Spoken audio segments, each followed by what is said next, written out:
Hello everyone and welcome back to my 999 Let's Play.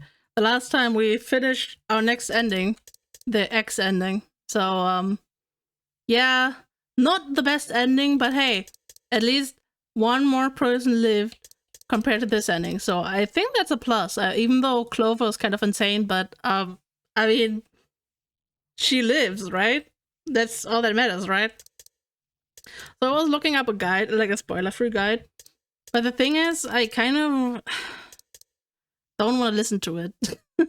So, like, I kind of, yeah. I saved it, so whenever I, like, need to unlock a specific ending, so I'll know how to. But I'm not gonna go after this. So there's, I think there's, like, so there's technically a, like, perfect order you could go through, but I think I already messed it up. So, yeah. I want to go through door 3. Hello? Thank you. I want to go through door 3, and so we're gonna do that. Well, we really don't have a choice now. Oh. God damn it. Something in my eye. Okay. I'm gonna go through door 3, and you can't stop me. You cannot stop me from going through door 3. Okay. Wait. Don't skip. Sorry, Santa, but I still want to go through door 3. What? That's nuts! You've got to be crazy! I am crazy. Actually, just go back to normal screen. I think I'm just gonna keep it stay in normal screen. Why the hell are you so obsessed with that door? Because I want to know what's behind it. I mean, aside from a corpse. I'm just... Junpei paused. He swallowed the words he was about to he swallowed the words he'd been about to say. I'm just curious about door 3. That's all. That doesn't explain shit! I've got a reason. I'd be happy to explain it to you if you'll just come with me. With that, he began walking towards the door. The curiosity likely getting the better of them, the others followed. A few of them looked a little suspicious, but Junpei told himself that wouldn't matter. He kept walking and kept silent. Eventually they arrived at the number 3 door. Junpei stopped. I'm curious about the red. 7, would you mind authenticating for me? What? Why? Please, just do it. He stared at Junpei for a moment, then grumbled and laid his palm heavily on the scanner. Happy? Yeah, thanks. The number 7 has been entered into the red. Next is June. Please touch the red just like 7 did. Junpei, what are you trying to figure out? Yep. I think Junpei thought about this answer for a moment. I might have found another way out. What? What? Really? That got them excited. Just lying. Just as Junpei had intended. Now please, June. Oh, okay. 7 plus 6 equals 13. 1 plus 3 equals 4. With those two numbers in the red, Junpei had what he wanted. He casually placed his own hand on the scanner and the third asterisk blinked on. 4 plus 5 equals 9. Alright, the only people who haven't authenticated now are Santa, Clover, and Lotus. So, what's your point? You don't get it. Think about it. Huh? What's the sum of your number and Clover's? 12. And what's the digital root of that? 3. Which is Santa's number. By the way, Lotus, what's the number that's currently in the red? 7 plus 6 plus 5 equals 18. It would be 9, right? Yes, and what will the digital root be if you add 3 to that? 3. The door's number. Oh god. That's like way too ahead. There you go. Hey, wait a minute. What the hell are you up to? I'm not up to anything. I'm just waiting. Waiting for what? I'm waiting for the balance to shift. Santa, or Lotus and Clover. Once one of you moves, the others won't have a choice. So I'm waiting. Junpei laid his hand almost casually on the lever. You son of a bitch! You tricked us! Oh god. All that stuff you were going on about is all bullshit! Bullshit. I don't think so. Didn't I tell you I'd figured out another way to get out of here? This is it. Why the hell would you do something like this? Well, that is a bit extreme. Junpei glanced at June. Jumpy. You did this just so you could go through the same door as June. That's it? Oh no. Not the power of horny, just making everything like bad. Santa was furious, his face was red, and flecks of spit flew from his lips as he spoke. Junpei closed his eyes calmly, then opened them again. So, who's it going to be? Santa or Lotus and Clover?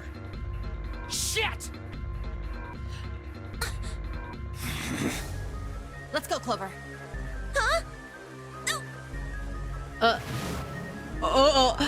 Lotus leapt forward. She grabbed Clover by the sleeve and ran for Junpei and the door. Fuck! Caught by surprise, Santa froze for a moment, then shot forward like a bullet from a gun. Lotus had a hard head start, but Santa had the advantage in size and speed. Almost immediately, he passed Lotus and Clover. No, wait! Santa did not hesitate. Ah! He slammed his hand down on the red. This is insane! This isn't right! He glared at Junpei, his chest heaving. Yeah, well, you may be right. Junpei's voice was cold, but not without effort. He turned to the red and pulled the lever. Pull the lever, Kronk! With the sound of metal on metal, the door opened. It would only remain for 9 seconds. There was no time to think. Go. Junpei and his 3 reluctant companions jumped into the door's gaping mouth one after another. No sooner did they enter than an all too familiar noise sounded from their left wrists. The detonators had activated.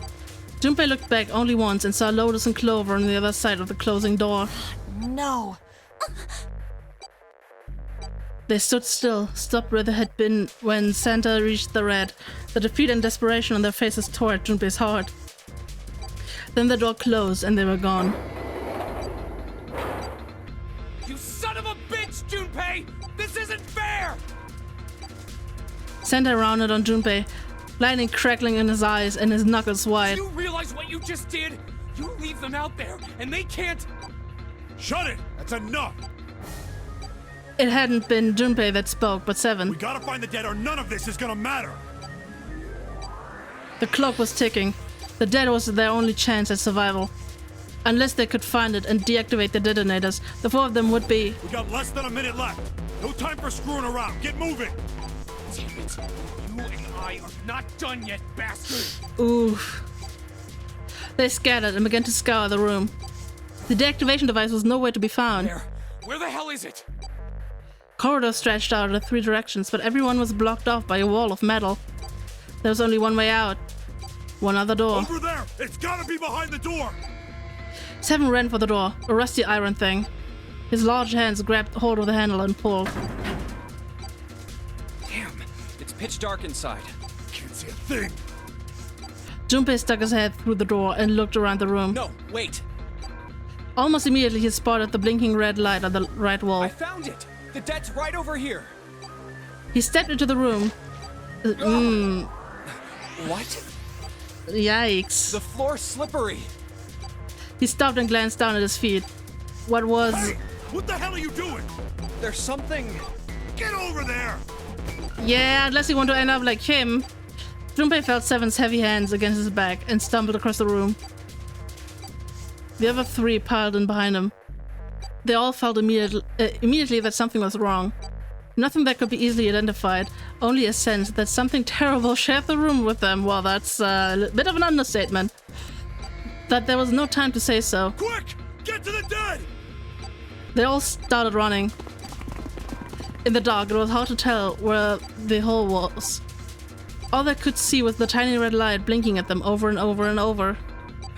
There it is!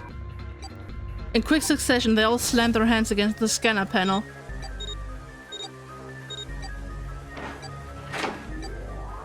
Ooh.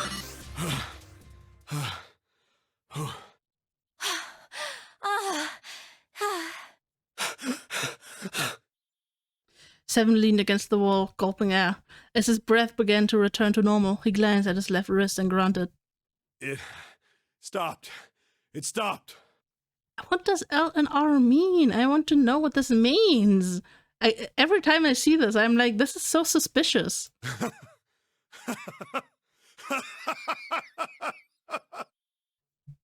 Junpei could hear him laughing in the dark, but could barely make out the larger man's face. I don't think I'll ever get used to doing this. What the... The sound of retching came from Santa's direction. What the hell is this smell? This is vile. I'm gonna puke. So desperate had they been in their race to the dead that no one had noticed the horrible smell that permeated the room. It was a terrible, nauseating stench, like burned and rotten meat. Adrenaline had drowned it out, but now it rolled over Junpei in waves, forcing itself into his nose with every breath he took. Oh, you're right. Oh, this is... He felt his stomach clench and bile rise up in his throat. Let's get the lights on first. There's a switch over here. The light that spilled in from the door barely illuminated a small switch plate next to the door. Slowly, with the toll of the last few minutes apparent in his gait, Seven walked toward it. Ugh. The noises, no! He stopped as he got close and extended his fingers towards the switch. Okay, guys, I'm flipping it on. There was a soft click as the lights came on. Just as the light turned on, June took in a short breath and... A scream echoed through the room. Junpei's breath stopped in his throat. His heart ceased to beat. Time froze. His mind scrambled to make sense of what he saw before him. What? Hey. Oh, this is... What was left of the body sat in a sea of blood. Chunks of flesh torn from the body sat in the blood like tiny islands in the great Red Sea. A vast, ragged hole had been torn in the torso, and what remained of his intestines spilled out like fresh spaghetti. Smaller chunks of meat had splattered against the wall and become stuck there as they dried. Globules of yellowish fat had left trails like tiny slugs as gravity pulled them down the wall even as they dried to it. I think we already had the exact same description, but I'm gonna read it anyway. Explosion. Gonna read it anyway. Seven's voice was low and strained. Just like the knife man. The detonator in his bracelet set off the bomb in his gun. Oh god. The bone is coming out of his left arm. It's definitely an open fracture. Yeah. It looked as though the explosion had been quite powerful.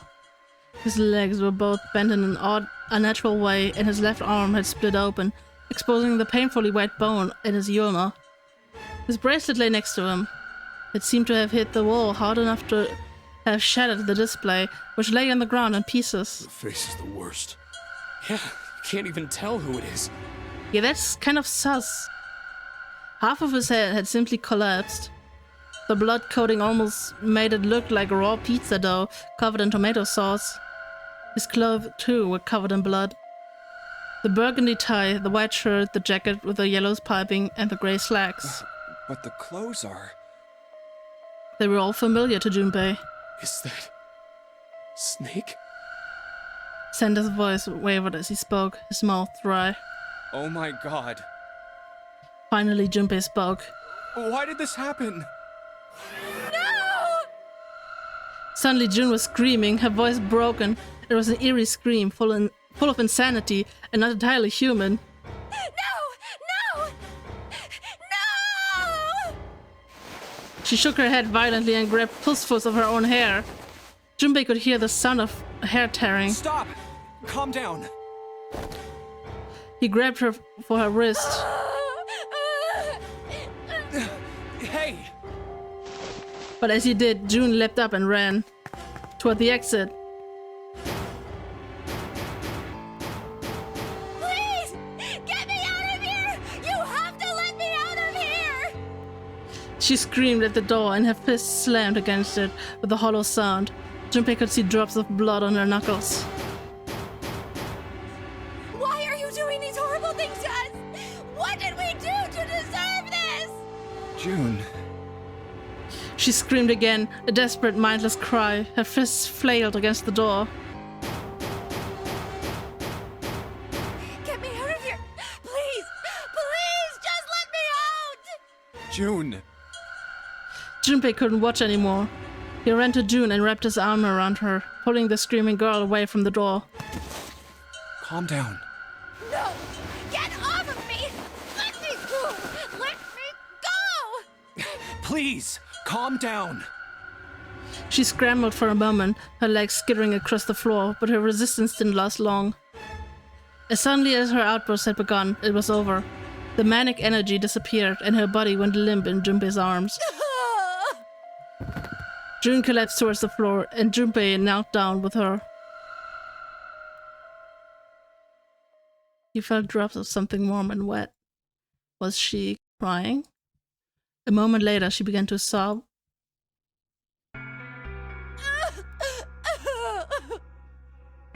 Her shoulders shook, and great hot tears rolled down her face like rain. We're gonna be fine. It's gonna be alright, June. It's going to be okay, Connie. Her name was a whisper. I'll be here with you, okay? She nodded once. Thank you. Thank you so much, Junpei. Her trembling voice pulled at Junpei's heart. He stroked her hair gently. His face was so close to her. The scent of her hair was nostalgic. Do you feel better?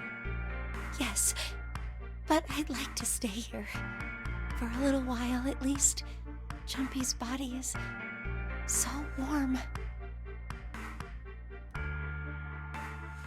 Several minutes passed before June's tears had dried. Junpei stood up. He bent down, put his arms under June's, and helped her to her feet.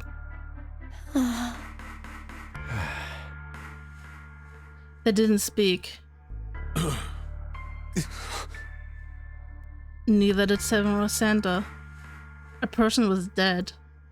They had died in that room, in a terrible way. Junpei knew there was no way he could make himself forget that. There was no way any of them could forget it, but mourning would do no good. They spread out to search the room, but each felt as if their heart was made of lead. We better get to it. Great! Escape room puzzle! With a frigging, like, mushed up corpse. Yes. I mean, I still stand by the fact I just want to know what happened. Like, this is so sus. Those letters written in blood. Oh, that's another L. I just realized that. As he said it. LLR. What do you think that might be? Some sort of dying message from Snake? No, that's impossible. You saw the body. You aren't doing anything after something like that happens to you. Then this. The way the blood's dry tells you it's real old. Whoever's blood this is, it ain't Snake's. And you're saying this blood was put here a long time ago? Yeah. Huh. An old message written in blood. It says LLR. Oh. Alright, let's see if anything happens when I turn you. Nope, nothing. Not even a drop. Is the pipe clogged? Anything? There's water coming out of the shower head. Let's see if... Shit, that's hot. Really hot. Man, the water must be just about boiling. What's this? Oh. There's a piece of paper tied to this pipe with a wire.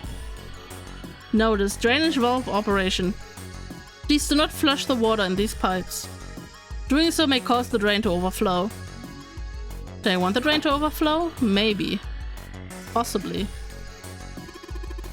I already checked all 3 toilets, you know. Nothing unusual here. I don't know what voice to give him. I'm gonna be real with you guys. Toilet hints. You. What do you think this is? It looks like tar. Kinda sticky. I don't think we can just wipe it off. And not just pouring some water on it is gonna help much either. What about hot water? Hot water? If we had some really hot water, like boiling hot, then maybe that would wash it off. Yeah, like the shower. Another toilet tin? Nope. Bucket.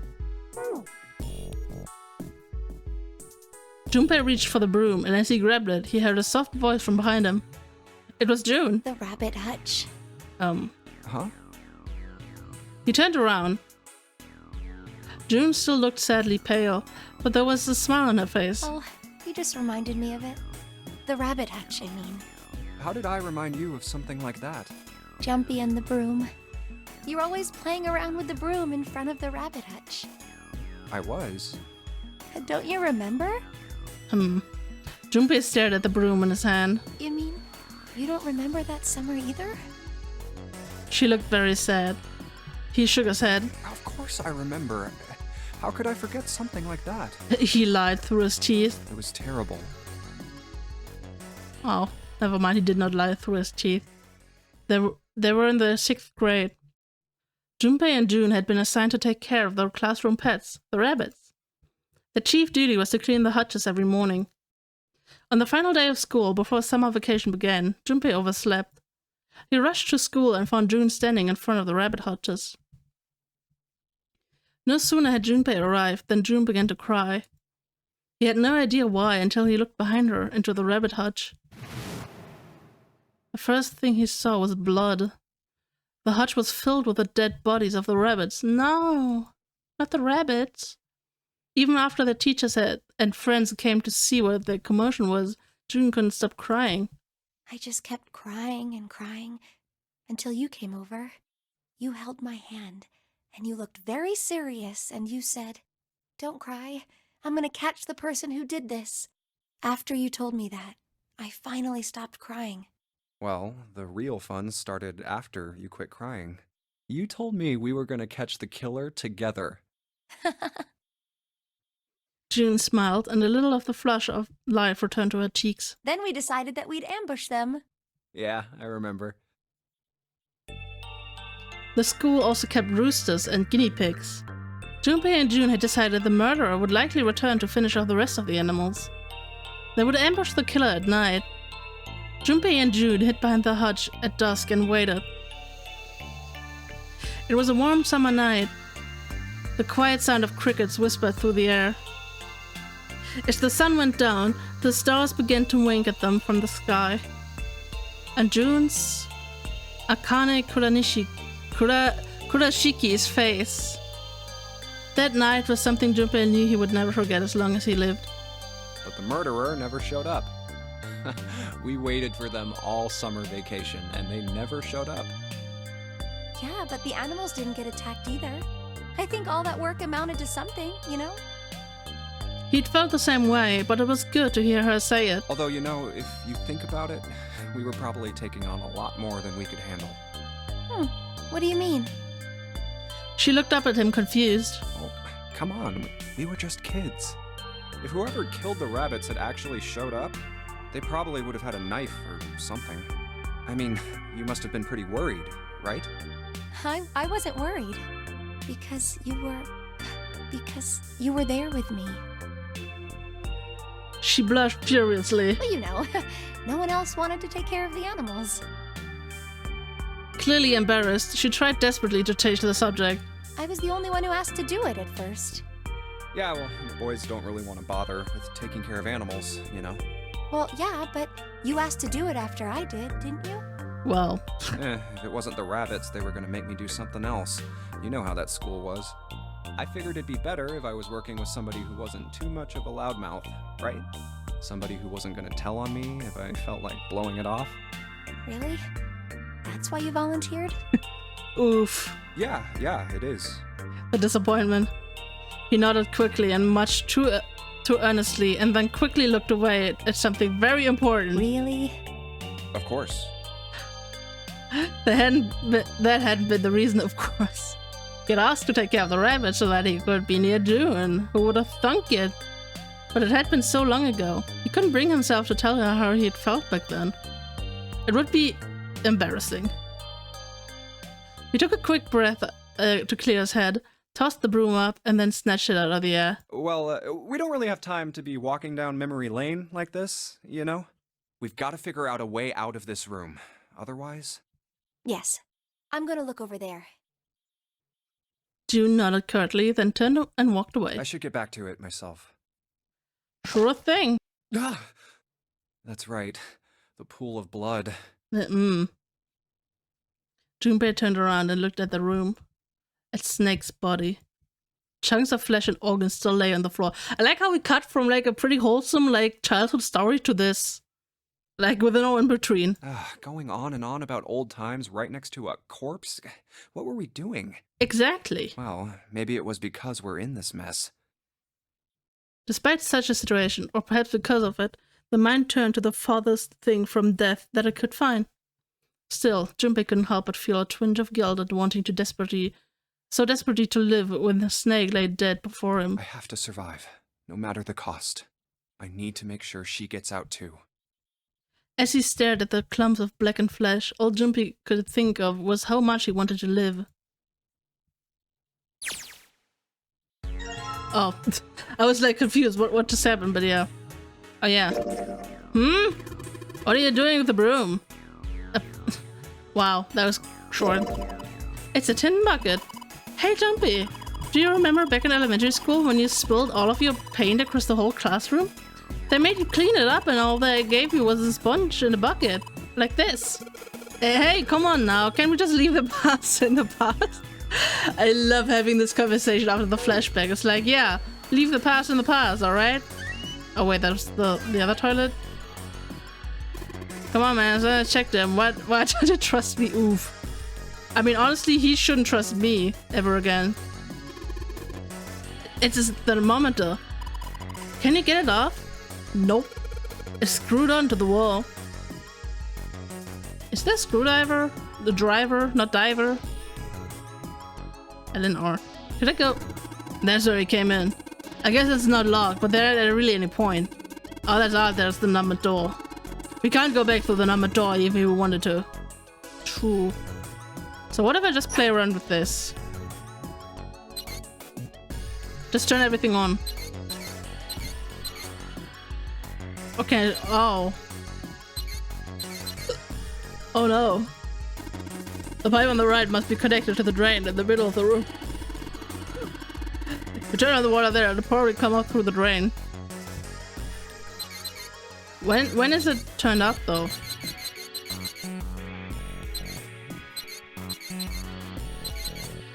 I'm just gonna turn everything. Maybe I could use the shower here to fill the bucket with hot water. Hey Seven, could I turn on the shower? I'm gonna put the bucket under the head. Oh, okay, sure thing.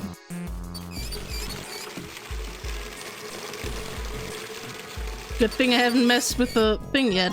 I mean, I have, but, you know. It's filled with water. Try not to spill it, okay? Oh, that was, it's heavy. Oh, never mind, that was Junpei. Oh, okay, I'll carry it. Master manipulator. There's something that looks like tar inside the toilet bowl. If I flush the hot water from the bucket, that should clean it up. Yeah, do it. Bruh. If I put it... I have that equipped. Just do it. Oh. Oh, that's a screwdriver. It's just a screwdriver. We can unscrew things with this. Was there something we need to unscrew somewhere? Yes, there was. Do I need to pour the water in here? Alright, so just pour the hot water in this tank and why don't you just pour it down the toilet? Why would you put this in here? Looks like you filled it. I should be able to flush it, right? There's probably a handle here somewhere in a tank that you can pull. You think so? Seriously?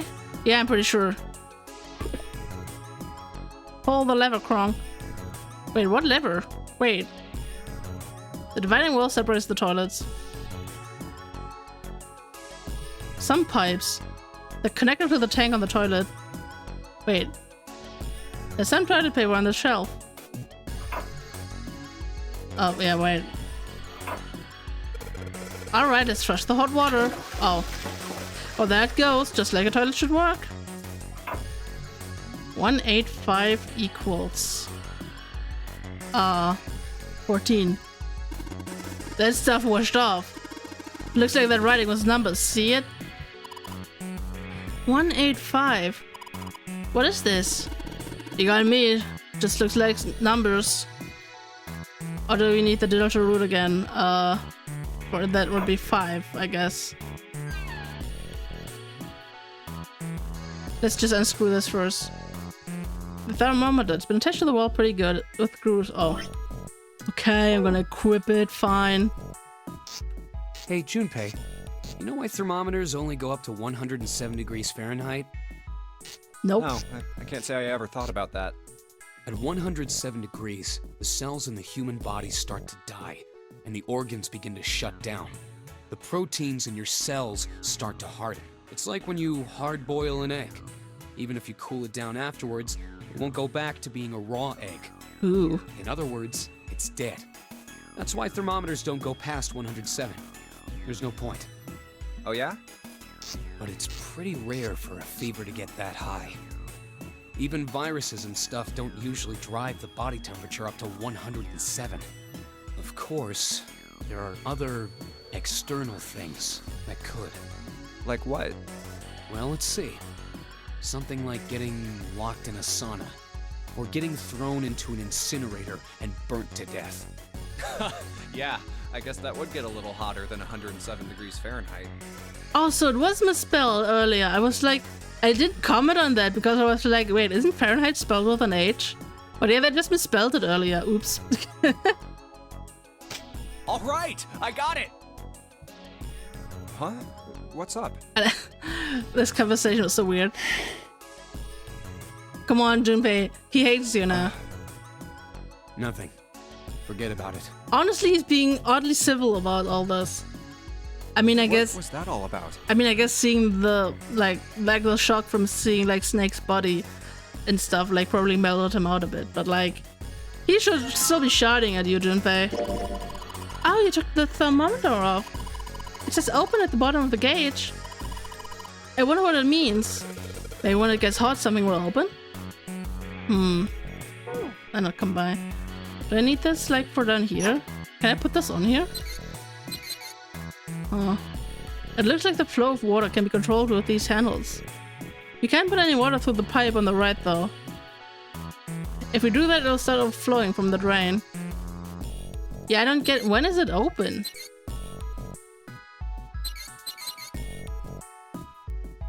Doing so... it says doing so may cause the drain to overflow. Like, when... Like, are these closed right now? That's what I don't get.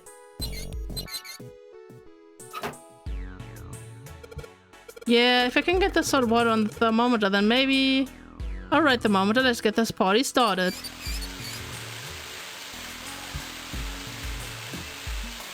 Yep, looks like that's doing the trick. There goes the gauge. And now it's at the open mark. Huh? Huh, it opened. What's this? Looks like there's a piece of paper in here. 957 plus. Oh, 957 plus 185. Was it? 957 plus. That means it's supposed to add something to 957, doesn't it? Well, yeah, it doesn't take a genius to figure that out. The problem is what to add. 18... Wait, was it 185? It was 185, right? 185... 9... Wait. I have a calculator. The thing about the calculator... Wait. 185 plus 9... Goddamn.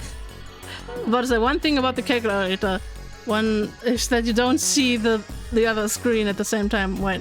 957 plus 185. Wait, do I need to add the digital roots? I don't know. Wait, that's like 21 plus, or is this like times, or is this the digital root? This could be like anything. It still does not help me with that down there.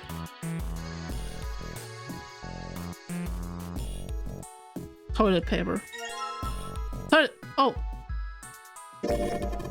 It's toilet paper with some kind of red symbols on it. I think maybe that's a stick-tail cipher? A stick-tail cipher? What the hell is that? You wrap a piece of paper around a stick and then write several sentences on it so that the whole paper is filled up.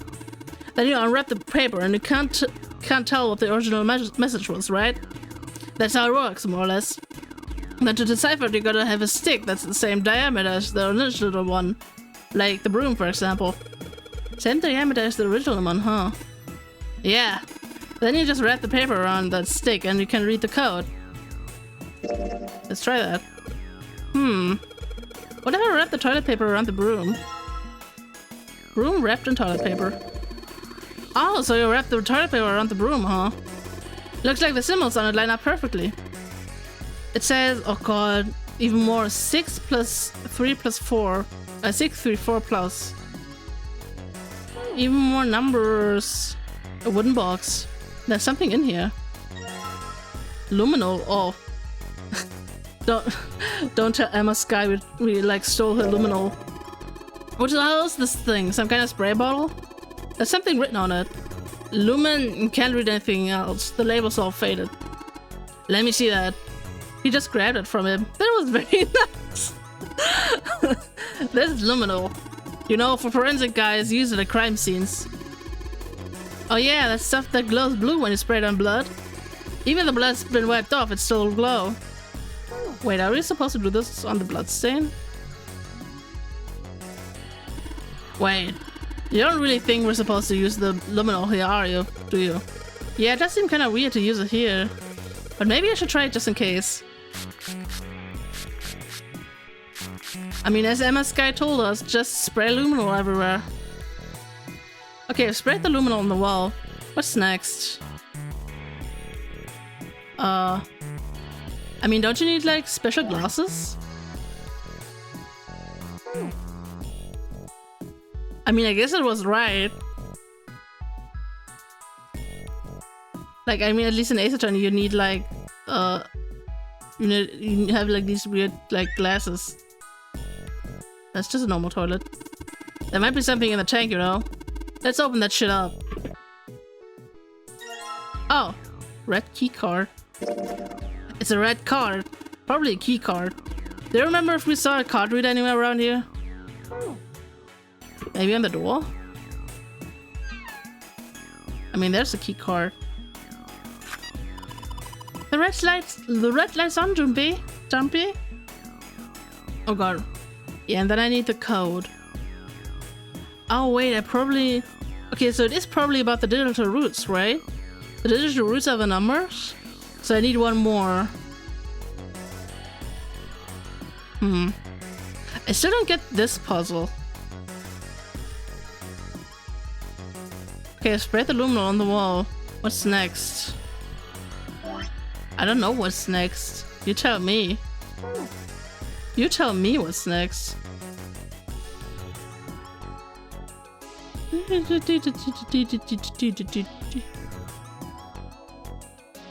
Light bulb provides light for this room. Was there anything else in here? Nope. Can I? No, I cannot. I cannot examine this. Jesus, I said I checked them all. I just can't get on Santa's nerves. Oh. Huh? It looks like there's something down there on that grate. I think it's a card. Here's the blue card. Can't reach it though. It's too deep. Oh. Hey Junpei, isn't this card kinda like that red card? Yeah, it looks similar. You're talking about the one we found in the toilet, right? Yeah. The red card floated, didn't it? Yeah, it did, so... Well, then this blue one probably floats too, right?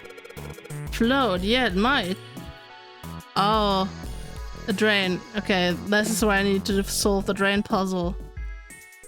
Okay. Could I technically, like, miss that? Like... Is it? I mean, I know for the story it's necessary to have the keycard to progress the story, but, like... I technically don't need it to solve the puzzle, right? Could I, like, technically just solve it? Oops. Wanted to, like... Skinny shelf. Okay. There's nothing in the toilet. If there was, that would be gross. I mean, it was gross. Okay, but nothing in here anymore. A shelf. There's nothing on it. A wooden box, nothing interesting in here. Damn. Can